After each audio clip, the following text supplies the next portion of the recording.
the British royal family has never been short of drama. But what's unfolding right now inside Buckingham Palace may be one of the most consequential internal power struggles the modern monarchy has ever seen, and at the center of it all stands a question that has quietly haunted the institution since the day Camilla Parker Bowles walked down the aisle with King Charles III. What exactly is the place of her children inside the British royal family? And who gets to decide? To understand what is happening today, you have to go back to 2005. When Queen Elizabeth II finally gave her blessing for Charles to marry Camilla, it did not come without conditions. The late Queen was deeply aware of how the British public felt. The wounds from the collapse of Charles and Diana's marriage had never fully healed. Diana remained, and still remains, one of the most beloved figures in the history of the monarchy. For Elizabeth, allowing Camilla to take her place as Charles's wife required extraordinary delicacy.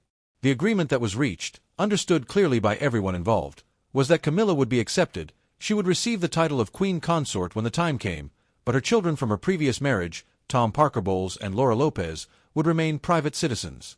No royal titles. No official roles. No public funding from the crown. That line was drawn by the Queen herself, and for the nearly 2 decades that Elizabeth remained alive, it held firm. But Queen Elizabeth II passed away in September of 2022. And everything that had held firm under her watchful presence began to shift. The question of Camilla's children and their standing is not a new conversation. Royal commentators and constitutional experts have discussed it for years.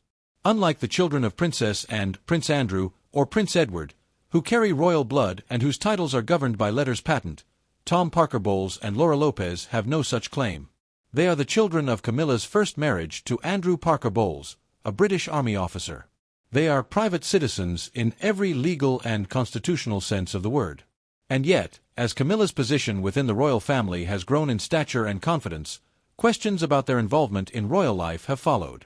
The coronation of King Charles III in May of 2023 brought those questions into sharp focus. In a moment that captivated the world and was broadcast to hundreds of millions of viewers, Camilla's 3 grandsons, Freddie Parker Bowles and twins Gus and Louis Lopez, served as pages of honor at the ceremony. It was a visibly warm moment, and to the general public, it read as a grandmother sharing the most important day of her life with the children she loves. But for constitutional observers and those who watch the inner workings of the institution closely, it raised pointed questions. Pages of honor at a coronation occupy a formal ceremonial role. And the subsequent appearance of those boys on the Buckingham Palace balcony, a space historically and strictly reserved for working members of the royal family, did not go unnoticed by everyone. Whether that decision was sentimental or strategic is something only those closest to the palace can say. But it established something visible and globally photographed: Camilla's family occupying royal ceremonial space. And for those already watching Camilla's trajectory inside the institution with a careful eye, it was a moment worth noting. Princess and has always been one of the most disciplined, duty-bound members of the royal family. She is the hardest-working royal by virtually every measure, attending more public engagements in a year than almost any other member of the family. She has no patience for what she views as the dilution of royal purpose, and she has made no secret over the years of her belief that the monarchy must remain focused, lean, and constitutionally grounded. And does not do sentiment when it comes to the institution. She does duty. And she watches the institution she has served her entire life with an unflinching eye. Reports in royal circles have long suggested that Anne's relationship with Camilla has been, at best, respectful and distant. At worst, there is a fundamental tension rooted in the years surrounding Diana's marriage and its collapse. Anne was deeply close to her sister-in-law Diana. The pain of watching that marriage deteriorate in the way it did, played out publicly, internationally, with devastating consequences, is not something Anne is said to have ever fully set aside. She accepted Camilla because her brother loved her and because the institution required it. Acceptance, however, is not the same as trust. It is within this context that recent reports have emerged suggesting Anne took a direct and active role in examining changes being made to administrative classifications within the royal household. According to sources cited by multiple royal commentators, questions arose surrounding reclassification requests involving the positioning and designation of Camilla's children at palace-related events and on internal household records. The specifics of what was found, and the precise nature of what was being attempted, have not been fully confirmed by official palace sources. But the broader picture being painted, of quiet administrative maneuvers designed to gradually elevate the standing of Tom Parker Bowles and Laura Lopez within palace systems, has been reported with enough consistency across enough outlets to warrant serious attention. What is not disputed is that the question of royal titles for Camilla's children is constitutionally significant. The honors most discussed in this context, appointments within the Royal Victorian Order, which is an honor the sovereign can bestow personally, are genuinely within the king's power to grant without parliamentary involvement. The Royal Victorian Order is the monarch's personal gift. It has been used historically to recognize service to the crown and to the sovereign personally. If such honors were to be granted to Tom Parker Bowles and Laura Lopez, the king could do so with relative administrative ease and without the kind of public parliamentary process that would draw immediate scrutiny. That is simply how that particular honor works. Whether that was ever genuinely contemplated is a matter of considerable debate. But the pathway exists, and the fact that it exists is constitutionally relevant. The role of Prince William in all of this cannot be overstated. William is the Prince of Wales, the heir to the throne, and increasingly the gravitational center around which the future of the monarchy orbits. He is also, in ways that are deeply personal and impossible to separate from his institutional role, the son of Diana.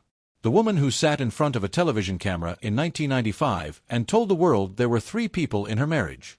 The woman who described, with devastating calm, the loneliness and the betrayal she had lived through inside that palace. William carries that with him every single day. It shapes how he sees Camilla, how he navigates their relationship publicly, and how he views any question related to her family gaining standing within the institution his mother gave everything to and that was so unkind to her in return. Sources close to the Prince of Wales have indicated consistently over the past 2 years that William maintains firm views on the question of titles and standing for Camilla's children.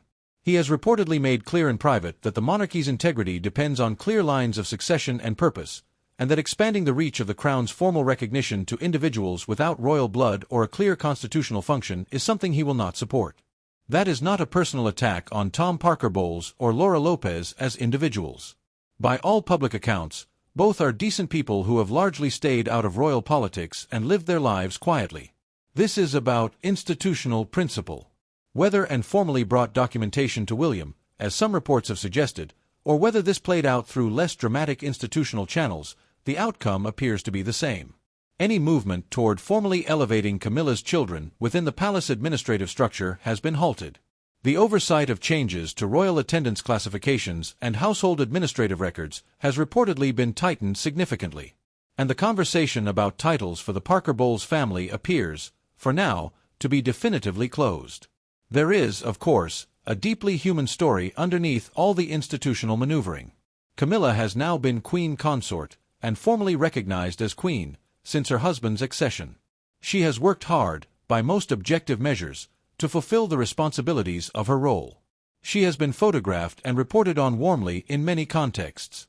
She championed literacy programs and domestic abuse awareness long before it was expected of her. She has, in the public eye, transformed from the most reviled woman in Britain to a figure who is, if not universally beloved, at least broadly accepted. That transformation took decades of patient, careful work. And yet the shadow of Diana never fully lifts. It cannot. It is woven into the DNA of this royal family in a way that no passage of time fully erases. For William and Harry, who have now taken such divergent paths, the wound is personal and permanent. For Anne, who watched everything unfold from inside the institution, the memory is institutional. And for the public, who loved Diana with a ferocity that still catches commentators off guard more than a quarter century after her death, the feelings remain complicated. The question of Camilla's children and their place in royal life sits precisely at the intersection of all those complicated feelings. It is about titles and administrative classifications on the surface. But underneath it, it is about what the royal family is for, who belongs to it, what it owes to the memory of the past, and what it chooses to protect as it moves toward the future. Prince William has, by all available accounts, made his position unmistakably clear. The monarchy he is preparing to lead will be focused, purposeful, and bounded by the same rules that have governed it for generations. It will not be expanded by administrative maneuver. It will not be quietly reshaped in ways that blur the lines between those who serve the crown by birth and constitutional right and those who do not. Not on his watch. Princess Anne, for her part, continues to do what she has always done. She watches. She works. She serves. And when she sees something that threatens the integrity of the institution she has devoted her life to, she acts. Quietly, precisely, and without hesitation. As for Camilla, she remains queen. That is not in question. Her position is constitutionally established, and it is permanent for as long as Charles is alive. But the architecture of influence she had been carefully building inside the palace, the quiet ability to reshape administrative reality from within, appears to have been significantly constrained. The message from William and Anne together is not one she will easily forget. The Parker Bowles name will not be added to the royal rolls. Not now. Not through the back door. And if William has anything to say about it, which, increasingly, he very much does, not ever. The British monarchy has survived for over 1,000 years by adapting when it must and holding firm when it must. The question of who belongs to it, who serves it, and who has the right to carry its honors and its weight is one it has always taken seriously. This moment, whatever its precise details turn out to be when the full picture eventually emerges, is a reminder that the institution is not passive. It has guardians. And those guardians are watching. There is, of course, a deeply human story underneath all the institutional maneuvering. Camilla has now been queen consort, and formally recognized as queen, since her husband's accession. She has worked hard, by most objective measures, to fulfill the responsibilities of her role. She has been photographed and reported on warmly in many contexts. She championed literacy programs and domestic abuse awareness long before it was expected of her. She has, in the public eye, transformed from the most reviled woman in Britain to a figure who is, if not universally beloved, at least broadly accepted. That transformation took decades of patient, careful work. And yet the shadow of Diana never fully lifts. It cannot. It is woven into the DNA of this royal family in a way that no passage of time fully erases. For William and Harry, who have now taken such divergent paths, the wound is personal and permanent. For Anne, who watched everything unfold from inside the institution, the memory is institutional. And for the public, who loved Diana with a ferocity that still catches commentators off guard more than a quarter century after her death, the feelings remain complicated.